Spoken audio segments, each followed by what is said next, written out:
Assalamualaikum warahmatullahi wabarakatuh. Selamat malam sahabat Adiaksa, di mana saja Anda berada. Saya Jeffrey Rumampu pada malam hari ini menjadi host di program podcast Kejaksaan Tinggi Gorontalo. Untuk informasi sahabat Adiaksa, program podcast Kejaksaan Tinggi Gorontalo ini adalah program inovasi kekinian dari Kejaksaan Tinggi Gorontalo dalam rangka memaksimalkan pelayanan publik menuju kejaksaan digital yang humanis, progresif, dan responsif. Sahabat Adiaksa, di edisi perdana ini saya menghadirkan narasumber yang sudah begitu dikenal di Provinsi Gorontalo. Beliau juga adalah pimpinan Adiaksa di wilayah Kejaksaan Tinggi Gorontalo dan dikenal cukup tegas dalam penegakan hukum. Dan selain itu masih dalam rangkaian Hari Patriotik 23 Januari 1942 atau Hari Patriotik ke-80 tahun 2022, kita tentunya akan menyimak seperti apa semangatnya sih terkait dengan semangat pengawalan pembangunan daerah oleh Kejaksaan Tinggi Gorontalo. Dan seperti kita ketahui, sahabat Adiaksa, di hadapan kita ini sudah hadir narasumber kami, Kepala Kejaksaan Tinggi Gorontalo, Bapak Rizal Nurul Fitri Sarjana Hukum, di mana seperti yang kita ketahui bersama bahwa beliau ini adalah sosok Kajati yang dilantik pada tanggal 8 Februari tahun 2021. Nah, langsung kita sapa saja beliau. Selamat malam Pak Kajati. Selamat malam. Ya, apa kabarnya dulu Pak? Kabar baik, alhamdulillah. Alhamdulillah. Nah, sahabat Adiaksa, sebelum kita mengenal lebih dekat Bapak Kajati, perlu diketahui sebelum beliau menjadi atau menjabat sebagai Kepala Kejaksaan Tinggi Gorontalo, beliau adalah Wakajati atau Wakil Kepala Kejaksaan Tinggi di Sulawesi Selatan. Oke, seperti apa profil Pak Rizal? Langsung kita sapa saja ya. Gimana Pak? Ya, di malam hari ini saya lihat rupanya masih cerah luar biasa. Ya, masih semangat Pak ya dalam menjalankan tugas. Ya, tetap semangat. Oke. Nah, seperti yang tadi Pak di opening tadi, kita kan sudah membahas tentang sedikit cerita tentang Bapak, bahwa sebelum menjadi Kajati Bapak adalah Wakajati. Nah, bisa diceritakan sedikit Pak tentang Bapak itu seperti apa? Profilnya Bapak sejak menjadi pegawai kejaksaan itu seperti apa? Baik, terima kasih. Assalamualaikum warahmatullahi wabarakatuh. Selamat malam.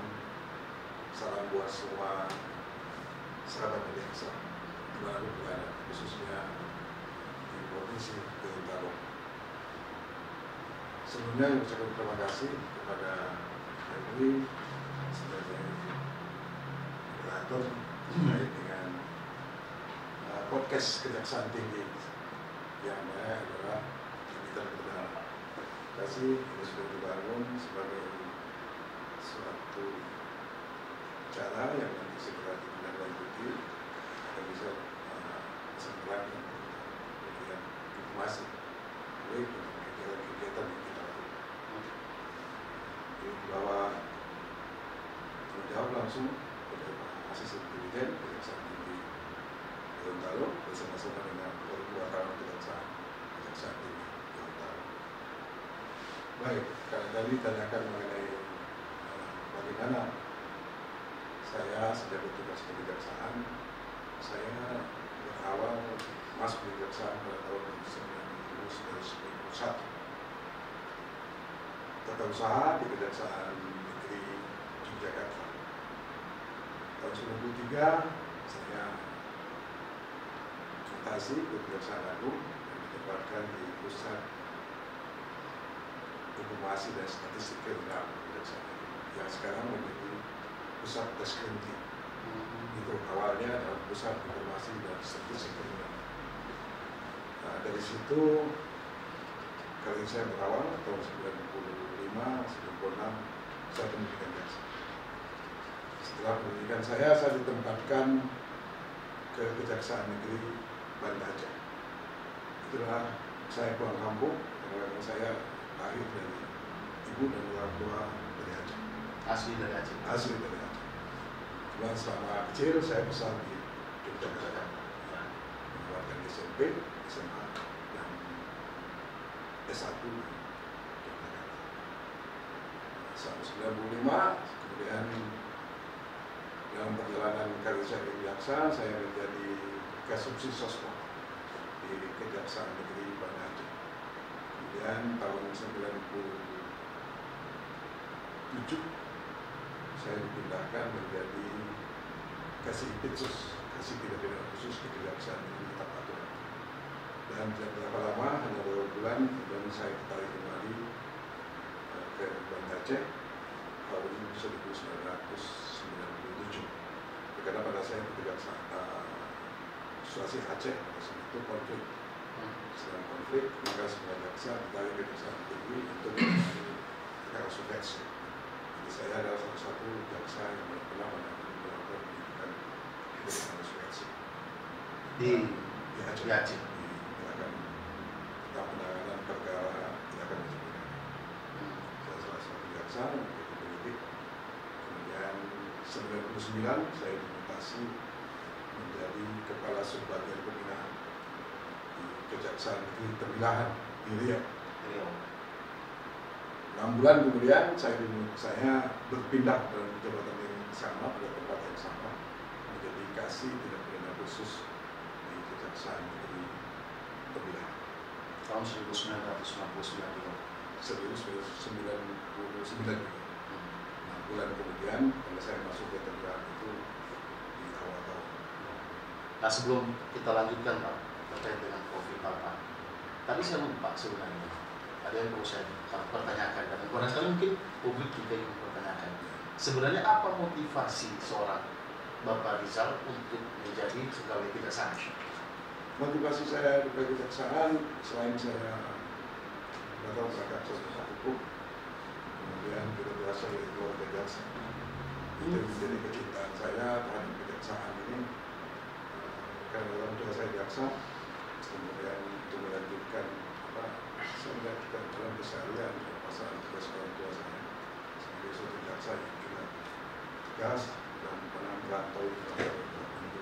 Saya ingin juga merantau seperti orang tua saya. Jadi inspirasinya terlihat dari situ, Pak. Terlahir dari situ. Oke Pak, setelah dari Tembilahan, kejadian Tembilahan, ini data yang kita masuk ke kita itu Bapak menjadi pemeriksa intelijen pada Jamwas Kejaksaan Agung. Ya. Setelah di Tembilahan tahun 2000 akhir masuk tahun 2021 saya menjadi pemeriksa intelijen di Inspektur Intelijen di Kejaksaan Negeri. Di situ juga tidak lama, saya 6 bulan, kemudian saya berpindah menjadi Kasih Penyidikan HAM di tindak pidana di Jam Itsus. Tahunnya Pak? Tahun 2002 dan selama tahun 2002 saya menangani perkara di dalam khusus karena pada saat itu membentukkan tim BNPI. Saya juga ikut di dalam tim BNPI. Tahun 2008 saya dimutasi, dipromosi menjadi Kajari Aceh Barat Daya di Belang Pidi. Kembali ke Aceh Pak? Kembali ke kampung. Sepertinya Bapak rindu dengan kampung terus Pak? Tidak. Karena kalau kita lihat ini catatan sejarahnya Bapak lebih banyak di Aceh. Dalam masa tugas saya 96 masuk Aceh, 99 keluar. Tahun 2008 saya kembali ke Aceh, dan tahun 2010 saya keluar dan sampai saat ini belum kembali lagi ke Aceh. Belum kembali lagi Pak. Oke, jadi ada isu nih Pak. Ini isu-isu atau rumor yang berkembang bahwa sebagai Kajari di Belang Pidi, Kajari apa tadi Pak? Aceh Barat Daya. Iya, di Belang Pidi itu ternyata itu menjadi batu loncatan Bapak di karir-karir berikutnya. Seperti itu. Tapi katanya informasi karena sudah tidak ada lagi pegawai kejaksaan yang mau menjadi Kajari Aceh Barat Daya, kemudian dicarilah putra daerah yang menjadi kesempatan buat Bapak sebenarnya itu. Ya. Itu bisa diceritakan? Saya menjadi Kepala Kejaksaan Negeri Belang Pidi di Aceh Barat Daya. Itu adalah Kajari pertama di tempat kami. Itu sebelumnya Kepala Cabang Kejaksaan. Oh, Kajari. Jadi saya kepala Kejaksaan Negeri pertama di kabupaten yang baru. Aceh Banda ini adalah pecahan dari Kabupaten Aceh Selatan. Tahun berapa itu Pak? Oke. Pecahan Aceh Selatan itu bisa pada tahun 2003 atau 2005. Jadi pecah dari kabupaten sebelumnya menjadi kabupaten Aceh Banda. Dan itu punya kabupaten sendiri. Dan saya jadi kepala Kejaksaan Negeri pertama. Tapi benar umur itu Pak, bahwa Bapak ditunjuk sebagai putra daerah untuk menjadi Kajari Aceh Barat yang ada, ya mungkin bisa jadi benar. Tapi saya merasakan pada saat itu kan Aceh masih walaupun sudah tenang, tapi ada ketakutan. Nah, bisa diceritakan sedikit tentang apa namanya Bapak waktu menjabat sebagai Kajari Aceh Barat? Jadi waktu saya menjadi kepala Kejaksaan Negeri Aceh Barat di bulan ini, saya sudah buka komunikasi dengan partai-partai lokal, sehingga kita bisa melaksanakan pendidikan hukum itu dengan baik, bagaimana kita tetap berhubungan dengan baik dengan anggota-anggota DPR yang 99%, sehingga ada kenyamanan dengan pelaksanaan. Tidak ada konflik yang terjadi. Kebetulan bulan ini itu adalah kampung saya. Saya ingin kita sama-sama membangun dalam penegakan hukum. Saya melakukan, tapi ada tanggung jawab kepada daerah di Aceh untuk membangun negeri. Jangan diminta orang lain untuk membangun negeri di Aceh. Sehingga komunikasi itu ada proyek yang ditunda, ada proyek yang tidak dilaksanakan, dapat dilaksanakan. Sehingga masalah. Jadi tantangannya sebagai Kajari tidak terlalu berat pada waktu itu. Tantangannya cukup berat karena komunikasi saya orang Aceh, bahasa Aceh juga saya kurang begitu apa kan besar dengan dirantau, sehingga memberikan mereka pakai bahasa Aceh, saya jawabnya pakai bahasa Indonesia. Jadi supaya tidak sama. Orang Aceh tapi tidak paham bahasa Aceh atau bisa mendengar tapi tidak bisa. Oh, mengerti tapi tidak bisa mengungkapkan apa siap. Oke Pak Rizal, setelah karir di Kejaksaan Negeri Aceh Barat Daya di Blang Pidi, Bapak juga pernah membawa Kejaksaan Tinggi Jambi menerima predikat wilayah bebas korupsi. Mungkin nggak langsung lompat dari Kejaksaan Negeri, jadi kepala Kejaksaan Negeri Blang Pidi, saya langsung dimutasi oleh pimpinan menjadi asisten pidana khusus di Kalimantan Timur. Kalimantan Timur. Pada saat itu juga ada konflik terkait dengan alasan penanganan perkara di Kejaksaan Negeri Kalimantan Timur. Sehingga 2010 saya sampai 4 tahun menjadi asisten tidak pidana khusus di Kejaksaan Tinggi. 4 tahun Pak? 4 tahun. Ada kasus apa saja sewaktu Bapak menjabat sebagai Aspitsus? Pada saat jadi Aspitsus Kejaksaan Tinggi Kalimantan Timur, sejak saya percaya menjadi Aspitsus, pada tahun pertama kita mendapatkan predikat pemersatu nasional Kejaksaan Tinggi. Dan tahun kedua, tahun ketiga sebesar, tahun keempat kita terbuka di 10 karena tiga besar, nomor 3 dan pernah nomor 5. Jadi dalam target pengenalan perkara itu mudah-mudahan pengenalan perkara cukup banyak dan termasuk perkara yang cukup menonjol pada saat itu tidak korupsi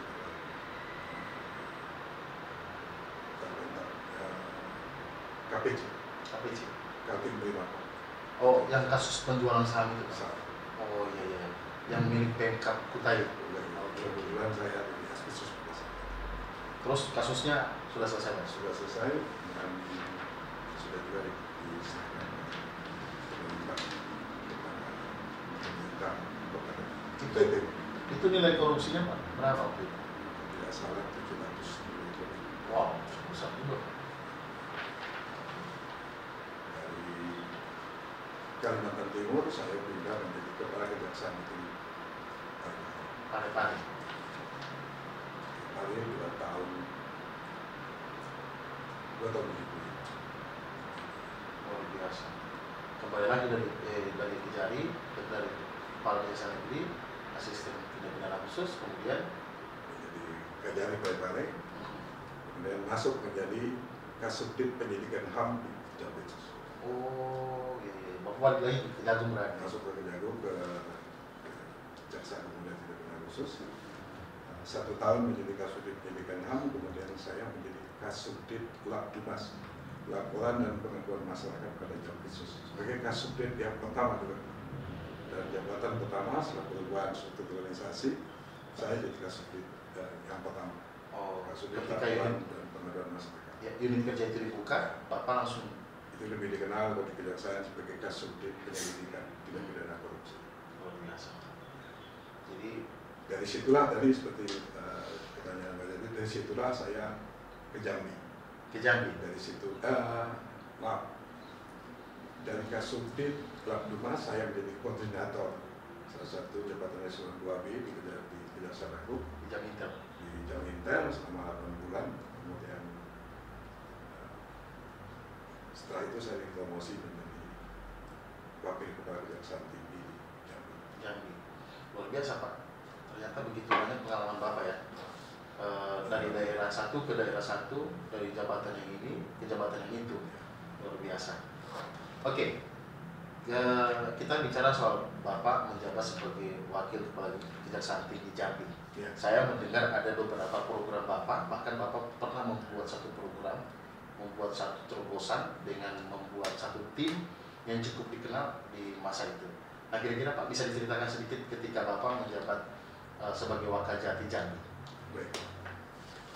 Saya menjabat Wakajati Jambi itu tahun 2019 dan menjabat di sana sekitar 6 bulan. Pada saat itu Kejaksaan Tinggi Jambi sedang mencanangkan zona integritas wilayah bebas korupsi (BBK). Kemudian setelah saya masuk, saya melihat apa sih program unggulan yang bisa dilakukan pada saat saya menjadi Wakajati selaku yang langsung membantu Kajati pada saat itu. Kemudian saya buat ada dalam hal melakukan penertiban terhadap jaksa dan tata usaha Kejaksaan Tinggi Jambi. Kita membuat tim yang dinamakan TP4C. Apabila ada jaksa yang melakukan perbuatan tercela disipliner, maka dan di pengawasan itu ada satu tim yang menggunakan TP4C. Itu yang melakukan tindakan terhadap pegawai jaksa, pegawai tata usaha atau jaksa, apabila melakukan perbuatan disipliner atau melakukan perbuatan tercela. Jadi tim ini seperti yang sekarang lebih di Kejaksaan Agung sebagai tim Satgas 53. Jadi sebelum ada Satgas 53, saya di Jambi sudah mungkin tim TP4C dan bukan TP4D ya. Pada saat 2019 itu TP4D sudah buat. Ya. Jadi TP4D ini pegawai dan jaksa, tim pengawas disipliner terkait pegawai dan jaksa. Dan dalam pelaksanaannya kita berhasil menindak beberapa tata usaha dan juga jaksa yang melakukan perbuatan tercela, diserahkan ke pengawasan. Sebelum dilakukan pengawasan, maka tim PAJ yang melakukan pemeriksaan, kemudian identifikasi terhadap masalah tersebut. Di Gorontalo sudah Bapak terapkan tidak? Di Gorontalo ini kebetulan kita ada tim Satgas 53. Iya. Kemudian di Intel dengan struktur organisasi yang baru ada PAMSTO. Saya kira nggak perlu lagi dibikin tim macam-macam karena di Kejaksaan ini sudah ada tim 5 Satgas 53. Ya, tapi paling tidak sudah menjadi warning buat pegawai Kejaksaan Tinggi. Jadi saya selalu ngapain kepada para semua asisten untuk menjaga supaya semua pegawai ataupun tata usaha yang ada di dalam lingkungan pekerjaan itu dapat pengawasan, sehingga tidak terjadi hal-hal yang menyimpang dalam pelaksanaan tugasnya. Oke, termasuk itu masuk dalam program reformasi birokrasi Pak ya? Reformasi birokrasi. Jadi setelah itu saya tidak lama, saya cuma 6 bulan kemudian dipromosi menjadi wakil kepala Kejaksaan Tinggi Sulawesi Selatan di Makassar. Pada waktu itu Kajatinya siapa? Kajatinya Pak Firdaus Dewi. Oh itu, masyarakat Gorontalo pasti sangat kenal beliau Pak. Karena beliau itu kan cukup lama di sini Pak. Cukup lama. Dia mulai dari Wakajati, kemudian dapat promosi Kajati, sehingga masyarakat Gorontalo itu cukup kenal, termasuk identitas beliau bahwa dia beristrikan orang Gorontalo. Nah, oke, tadi kan kita sudah membahas tentang Bapak sebagai Wakajati di Jambi. 6 bulan Pak, yang cukup singkat, tapi luar biasa menghasilkan sebuah produk yang kemudian menjadi tolak ukur sehingga bisa dikatakan Satgas 53 itu Bapak yang lebih dulu menerapkan itu. Sebelum ada Satgas 53, Ya, kita di Jambi ada TP4C. TP4C. Ya. Jadi istilah kalau diapain mata elang dari pengawasan ada tim mata elang ya. Tim pengawas penegak perilaku pegawai dan jaksa. Wah itu dia. Itu dia. Saya nggak gitu hafal karena saya lebih menghafal kependekan TP4C. Nah, nah itu bedanya Pak. Kalau memang orang luar, Forwaka yang bawakan program ini. Kalau misalnya pegawai Bapak, barangkali mungkin agak gugup. Saya juga di awal tadi gugup Pak, karena memang pertama. Oke, sahabat tadi yang kita lanjut lagi. Di sepanjang Bapak menjabat sebagai Wakil Kepala Kejaksaan Tinggi Sulawesi Selatan, ini kita kenal juga bahwa kepemimpinan Bapak Firdaus Dewi yang saat ini seperti yang kita ketahui bersama bahwa beliau sudah menjadi Inspektur 3. Iya, Inspektur 3 pada Jaksa Agung Muda Bidang Pengawasan Jawas Kejaksaan Agung. Nah, kita kenal Pak Firdaus Dewi ini. Dia tegas dan dianya cukup menjadi seseorang yang patut untuk ditirukan, dalam artian setiap perilakunya selalu membawa apa yang namanya ketegasan. Nah, ketemu dengan Bapak, kira-kira mana yang lebih besar, tegasnya Pak Firdaus atau tegasnya Pak Rizal? Terima kasih. Ini pertanyaan bagus. Karena ditanya bagaimana Pak Firdaus, bagaimana saya. Pak Firdaus lebih dikenal di Gorontalo, saya baru dikenal di Gorontalo. Tapi satu hal yang menjadi catatan, Pak Firdaus adalah guru saya terkait dengan ketegasan. Firdaus adalah guru saya.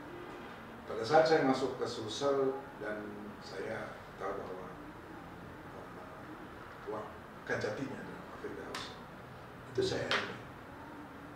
Karena Bapak ini saya kenal sebelumnya, walaupun tidak pernah sama-sama melaksanakan tugas di tempat yang sama, baru sama-sama di Sulsel. Perintah jelas dan tidak pernah ada perintah ya. Perintah yang beliau berikan pada saat saya, kita sudah dapat WPK. Awaka sebagai penanggung jawab WPPN, kita harus dapatkan lain petunjuk apa yang harus kita lakukan. Dan bersama dengan Pak Kajati, kita buat inovasi-inovasi yang juga tidak dilakukan oleh Kejaksaan Tinggi, sehingga menjadi satu hal menjadi nilai plus pada saat itu kita akhirnya mendapatkan Kejaksaan Tinggi tipe A, yang mendapatkan status WPPN pada tahun 2020 hanya Kejaksaan Tinggi Sulawesi Selatan. Kemudian yang lainnya adalah podcast di Kejaksaan Tinggi Gorontalo. Oh, jadi sudah pernah dibuat podcast juga Pak? Ini adalah podcast kedua saya. Setelah saya bangun podcast di Kejaksaan Tinggi Sulawesi Selatan. Jadi podcast ini adalah podcast kedua. Waktu saya jadi dulu saya menjadi ketua terkait dengan WPK, WPPM. Di sini saya menjadi penanggung jawab utama. Ya. Jadi podcast ini memang alhamdulillah bisa terbangun di sini. Ya, alhamdulillah Pak. Ini termasuk jadi nilai plus terhadap apa yang dibuat oleh Kejaksaan Tinggi Gorontalo. Terima kasih sudah dibangun ini podcast. Ya. Podcast kedua sehingga bisa terlakukan.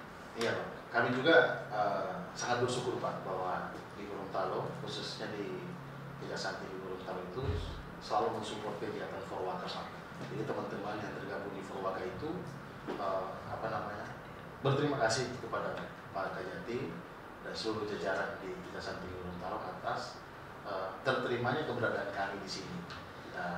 Dan perlu diketahui juga sahabat Adiaksa bahwa tugas pokok dan fungsi Forwaka di Kejaksaan Tinggi Gorontalo itu dalam rangka untuk menyebarluaskan informasi kepada masyarakat terkait program, prestasi dan kerjasama yang ada di Kejaksaan Tinggi Gorontalo. Oke, sahabat Adiaksa di mana saja Anda berada. Kalau tadi kita sudah mendengarkan secara langsung apa yang dijelaskan oleh Bapak Kajati Rizal terkait dengan sejarah hidup beliau, sejarah karir beliau semenjak menjadi pegawai di Kejaksaan Negeri Yogyakarta sebagai TU Pak, sebagai tata usaha.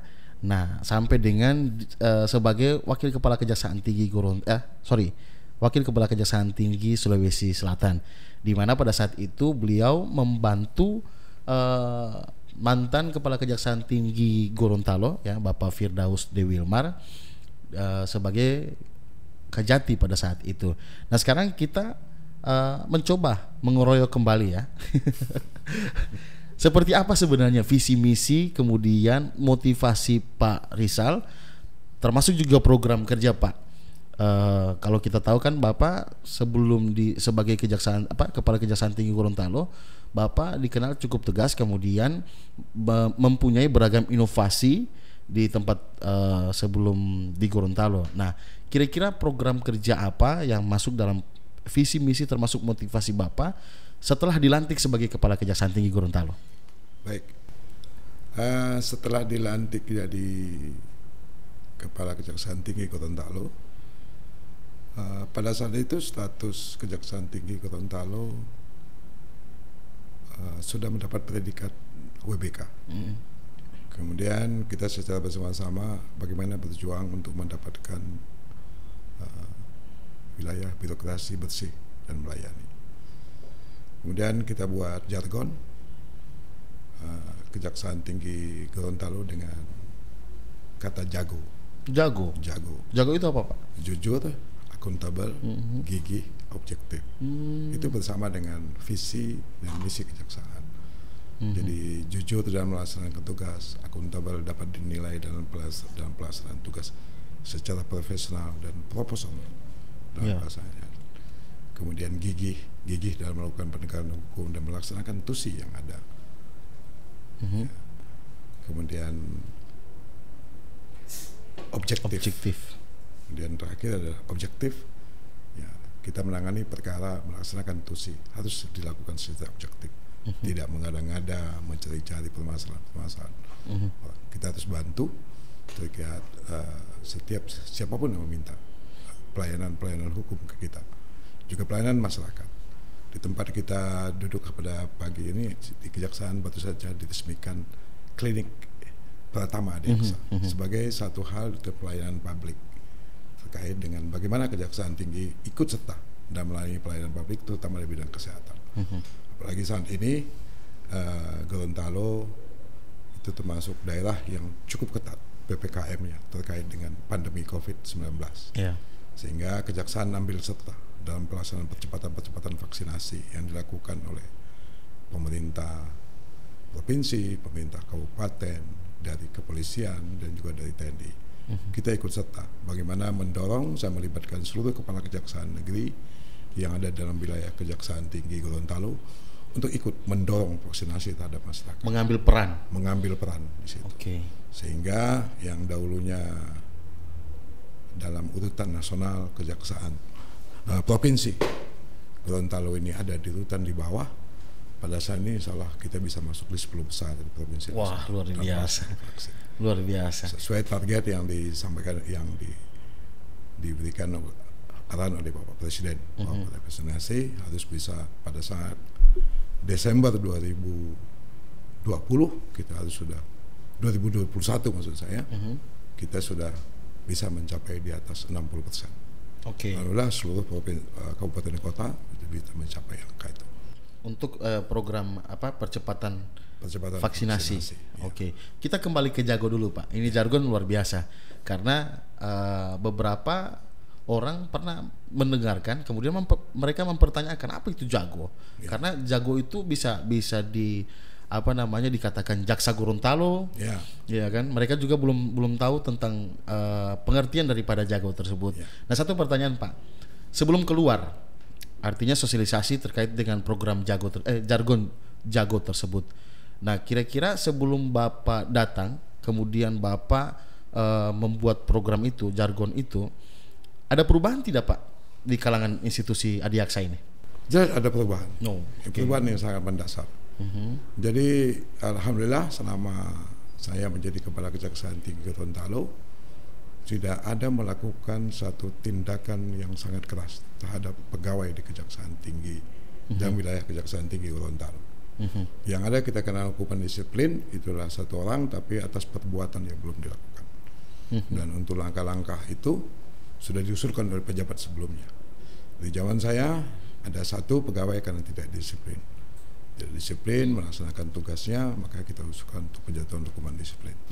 Sedangkan untuk jaksa sampai dengan saat sekarang saya bertugas tidak ada satupun. Saya tetap selalu ingatkan dan setiap apel pagi, Kajari juga saya selalu ingatkan, selalu ingatkan jaksa maupun tata usaha yang ada di Kejaksaan Negeri. Karena tanggung jawab sesuai dengan arahan pimpinan Jaksa Agung, tanggung jawab itu 2 tingkat ke atas. Ya, apabila ada jaksa yang melakukan tindakan perbuatan tidak tercela dalam penanganan perkara, maka kalau di Kejaksaan Negeri itu kasih dan kajarinya juga akan ditindak. Itu jelas. Di Kejaksaan Tinggi juga seperti itu. Sudah diterapkan seperti itu Pak. Atau karena teman-teman para kasih atau para kajari sudah mengetahui latar belakang sebelumnya. Bapak kan di Kejaksaan Tinggi Jambi itu seperti yang tadi kita sudah bahas. Membentuk tim TP4J itu kan sebelum ada Satgas 53. Kemudian sudah pasti teman-teman di sini berpikir wah kita akan ditindak secara tegas nih kalau misalnya nggak disiplin dan lain sebagainya. Atau karena itu Pak? Jadi bagi saya itu disiplin itu adalah yang memiliki diri pribadi. Ya, disiplin dan itu kewajiban yang sudah ditentukan oleh institusi. Bagi saya disiplin ini seperti penyakit. Kalau dia tidak baik, dia bisa menular ke orang lain. Lebih dari COVID itu sebenarnya disiplin ini. Dia bisa menular. Apabila ada orang lain tidak disiplin, kemudian tidak dilakukan penindakan, maka orang lain akan melakukan. Saya tidak peduli. Dan perasaan tugas saya di beberapa tempat, termasuk di Kejaksaan Tinggi Gorontalo, kalau ada pegawai yang melakukan perbuatan tercela, pegawai yang melakukan tindakan disiplin, saya tidak peduli. Saya akan tindak sesuai dengan ketentuan yang berlaku. Oke, jadi cocok Pak terkait dengan isu yang sudah beredar juga bahwa ternyata Bapak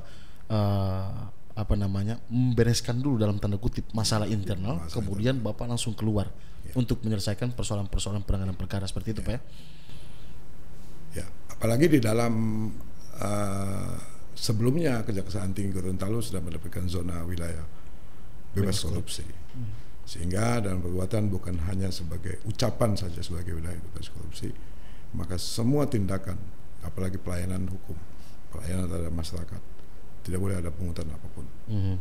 Itu tegas saya sampaikan kepada setiap pertemuan dan begitu pula dengan pembangunan. Oke.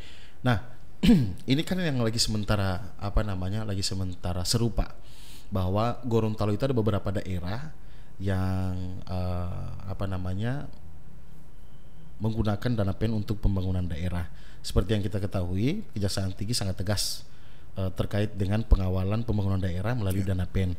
Nah, kira-kira seperti apa Pak ketegasan yang Bapak sampaikan kepada pemerintah daerah terkait dengan penggunaan dana PEN dalam pembangunan daerah itu Pak? Baik. Jadi sesuai dengan arahan Presiden kepada Bapak Jaksa Agung Republik Indonesia dan juga disampaikan ke kami di Kepala Kejaksaan Tinggi seluruh Indonesia, termasuk juga Kejaksaan Tinggi Gorontalo, terhadap pembangunan yang menggunakan dana PEN.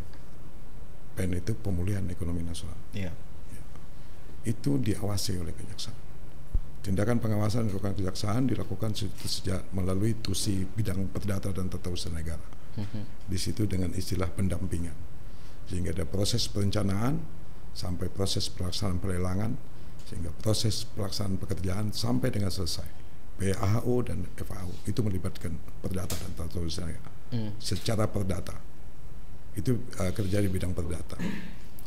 Mulai dari perencanaan itu kemudian kita diminta untuk setiap kabupaten, provinsi dan kabupaten kota yang meminta pendampingan hukum ke kita, maka setiap pelaksanaan yang akan dilakukan terhadap dengan menggunakan APS harus dipaparkan dulu dengan kita. dapatkan. Kita lihat kegunaannya, apakah ini dapat peningkatan terhadap ekonomi, pemulihan ekonomi yang ada di kejaksaan. Apa hubungannya dengan pemulihan ekonomi? Ya. Kemudian setelah dapat di pelelangan juga seperti itu. Kami tapi tidak boleh masuk ke teknis. Siapa yang gitu pemenang, siapa yang akan melaksanakan pekerjaan itu. Itu semua diserahkan kepada. Tapi yang harus dihindari adalah KKN, kolusi, korupsi, nepotisme. Sehingga kita selalu mengingatkan, PEN ini adalah untuk pembangunan, untuk melanjutkan pembangunan yang di provinsi dan kabupaten kota yang ada di wilayah provinsi Gorontalo. Oke. Ya. PEN ini juga dana PEN ini adalah dana pinjaman kepada PT SMI yang digunakan sebagai kelanjutan pembangunan. Karena setelah ada COVID-19 ini seperti kita ketahui, itu banyak terjadi refocusing anggaran sehingga ada pembangunan yang tidak berjalan, ada infrastruktur yang hancur. Ya, itu yang akhirnya digunakanlah dana PEN ini untuk pembangunan. Sehingga setiap pembangunan menggunakan PEN harus dapat dipertanggungjawabkan. Disitulah fungsi pengawasan yang dilakukan oleh kejaksaan. Keseluruhan adalah fungsi pendampingan.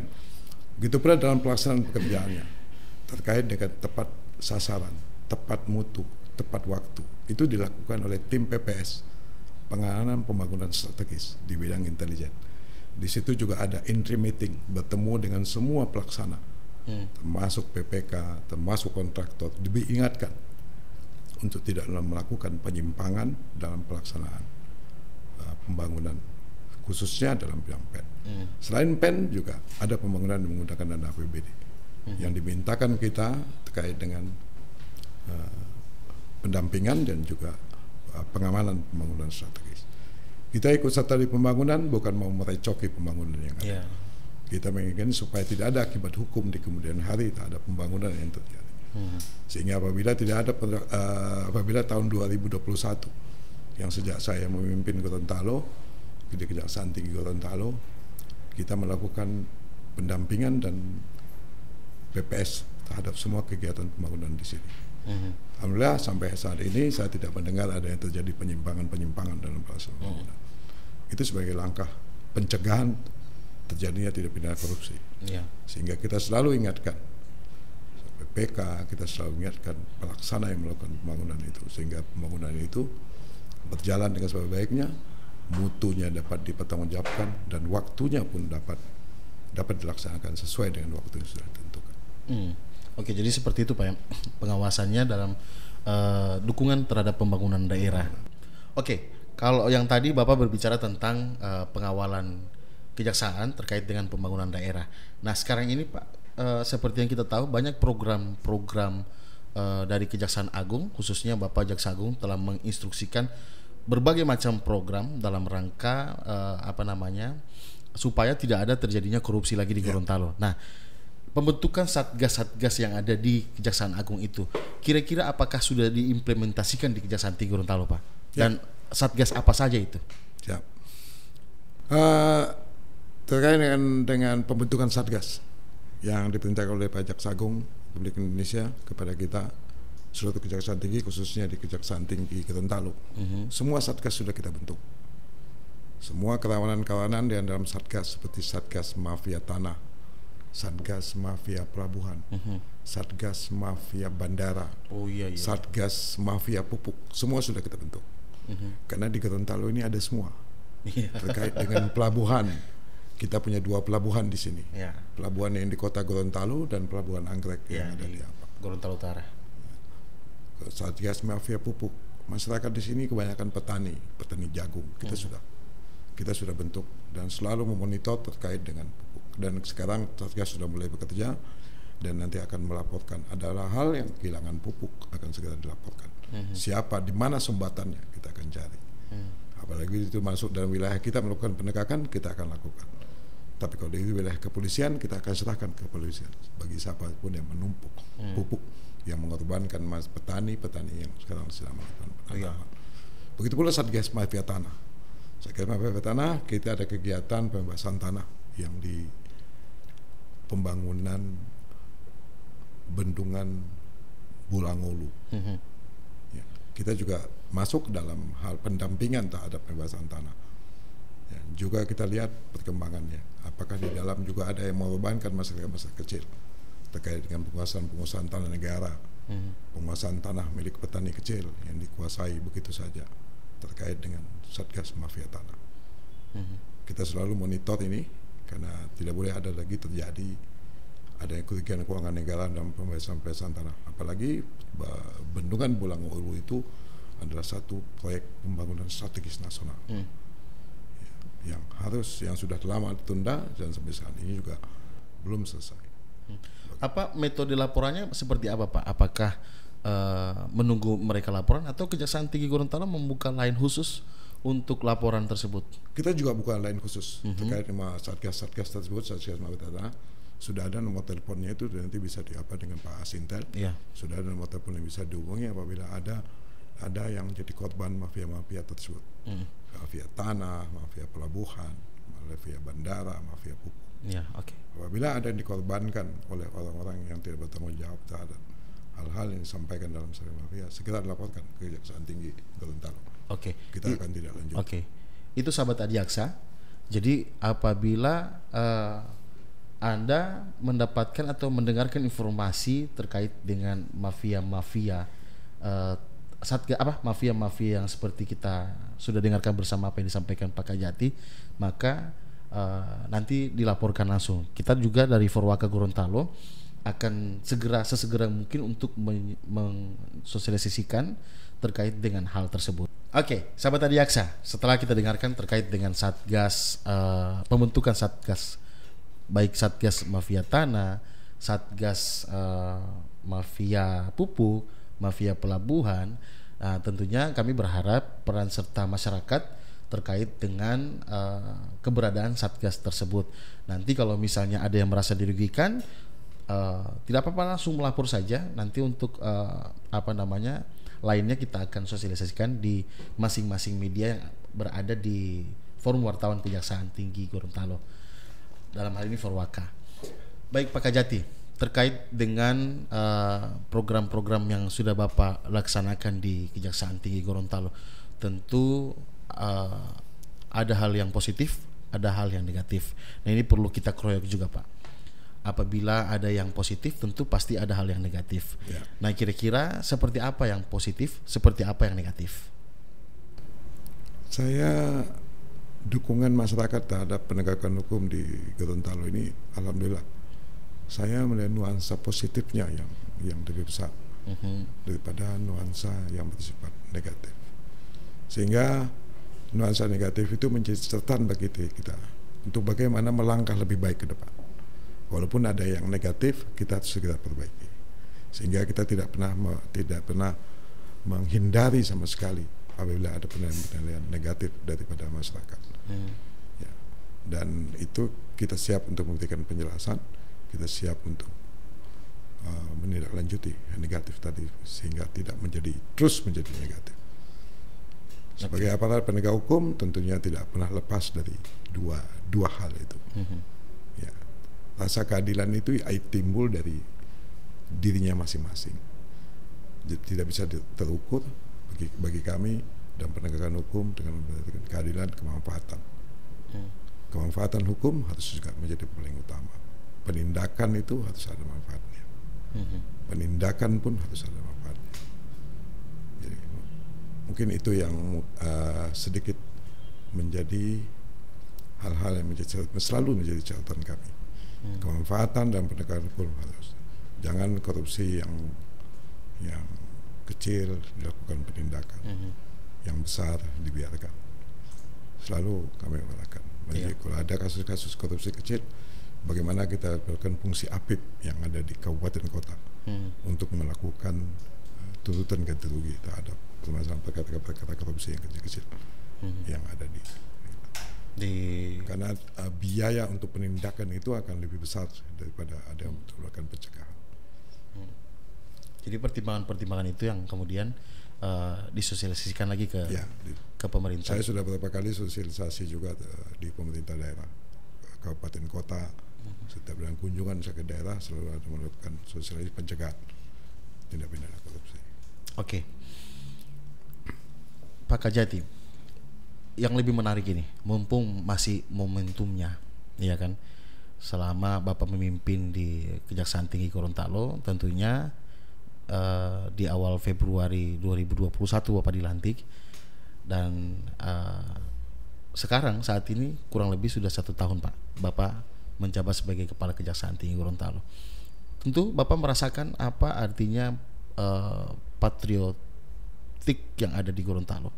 Nah, momentum Hari Patriotik di 23 Januari ini tentunya tidak lepas dari peran serta Kejaksaan Tinggi Gorontalo dalam rangka melakukan pengawasan dan penegakan hukum yang ada di Provinsi Gorontalo. Nah, semangatnya itu loh Pak. Kira-kira seperti apa semangat Kejaksaan Tinggi Gorontalo dalam rangka menegakkan hukum? Apakah seperti jiwanya Pak Nani Wartabone dalam memerdekakan Gorontalo pada saat itu, Pak? Ya. Itu pertanyaannya. Ya. Baik. Saya sebagai pendatang di Gorontalo, Ya. kemudian saya sangat maafkan bagaimana perjuangan Pak Nani Wartabone dalam memerdekakan negara Republik Indonesia yang tercinta ini. Ternyata 23 Januari tahun 1942. 1952 Ya. dan 23 Januari tahun 2022 Ya. itu 80 tahun. Ya. Bagaimana semangat Pak Nani Wartabone, pahlawan nasional kita, dalam memerdekakan negara ini, juga negeri ini, mengusir penjajah Belanda, mengusir penjajah Jepang dari negeri Gorontalo ini. Itu menjadi semangat yang harus dipegang oleh setiap orang. Semangat kepahlawanan ini bukan hanya untuk perjuangan kemerdekaan. Bukan semangat juga membangun. Bagi kita yang ada sekarang adalah bagaimana kita membangun Gorontalo ini. Dengan semangat pahlawan kita yang pernah bagaimana dulu dengan darah dia bebaskan negeri ini, dengan kita hanya dengan tenaga kok, dengan pikiran. Bagaimana kita membangun negeri ini sehingga negeri ini bisa dibangun sesuai dengan apa yang diinginkan, dengan kemerdekaan yang dulu dicapai pendahulu kita. Pahlawan nasional termasuk di dalamnya Pak Nani Wartabone yang ada di Gorontalo harus menjadi satu pendorong kepada seluruh masyarakat yang ada di Gorontalo. Bagaimana kita ikut serta dalam pembangunan ini? Bagaimana kita membangun rumah kita ini sendiri? Gorontalo ini kan rumah kita sendiri. Bagaimana kita bangun kota ini dengan baik sehingga tidak jauh tertinggal dari provinsi-provinsi lain. Dengan provinsi yang merupakan saudara kandung dari Sulawesi Utara, tentunya harus tidak lama akan sederajat dengan pemerintah yang dari saudara kandungnya di Sulawesi Utara. Sehingga semangat patriotik 23 Januari 1942 dan semangat 23 Januari tahun 2022, 80 tahun sejak merdekanya Gorontalo. Sebelum Indonesia merdeka, Iya. itu harus menjadi pemicu kepada seluruh masyarakat yang ada, bagaimana membangun Gorontalo dengan lebih baik dan lebih cepat maju dan keluar dari 5 provinsi termiskin di seluruh Indonesia. Bagaimana ini cepat sehingga provinsi Gorontalo ini bisa menjadi daerah yang secara ekonomi berkembang bagus, pembangunannya pun berjalan dengan baik. Saya kira itu. Saya yang dapat saya apakan dari Pak apakan Hari Patriotik yang 80. Saya lihat ada makna yang sangat dalam di dalam. Siap Pak. Oke Pak. Ada tidak Pak yang bisa Bapak sampaikan kepada masyarakat khususnya pemerintah daerah? Kiat-kiat seperti apa?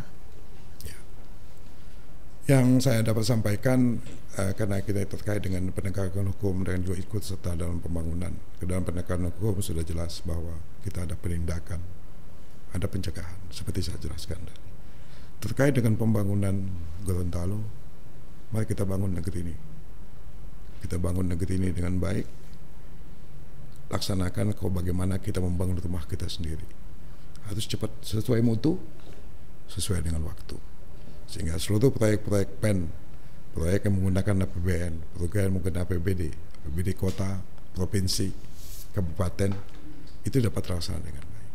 sehingga dengan pembangunan yang baik dan sesuai dengan apa yang diharapkan oleh pemerintah, tidak akan ada lagi penindakan-penindakan dalam hal penegakan hukum tindak pidana korupsi di wilayah Kejaksaan Tinggi Gorontalo. Saya kira demikian. Oke, baik, terima kasih Pak Kajati, Sama-sama. Bapak Rizal Nurul Fitri yang pada malam hari ini sudah membagikan sedikit pengalaman beliau, termasuk bagaimana visi misi serta motivasi beliau selama bertugas di Gorontalo. Sahabat Adiaksa, seluruh segmen pada edisi ini kita sudah tampilkan dan sudah Anda saksikan secara bersama. Tentunya seperti apa profil Pak Kajati, Pak Rizal Nurul Fitri, dan seperti apa visi misinya dalam menjalankan tugas di Kejaksaan Tinggi Gorontalo, dan yang pasti bagaimana pengawalan pembangunan daerah, termasuk pengawalan dana PEN dan dukungan terhadap percepatan vaksinasi yang ada di Provinsi Gorontalo. Kita sudah dengarkan bersama dan kita sudah saksikan tentunya. Yang paling prinsip adalah seperti ini loh Pak Rizal dalam menjalankan tugasnya di Kejaksaan Tinggi Gorontalo.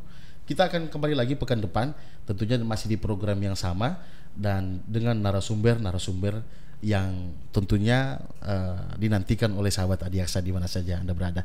Jangan lupa follow akun media sosial Kejaksaan Tinggi Gorontalo, dan terima kasih sudah menonton. Saya Jeffrey Rumampuk, mohon undur diri. Terima kasih. Terima kasih.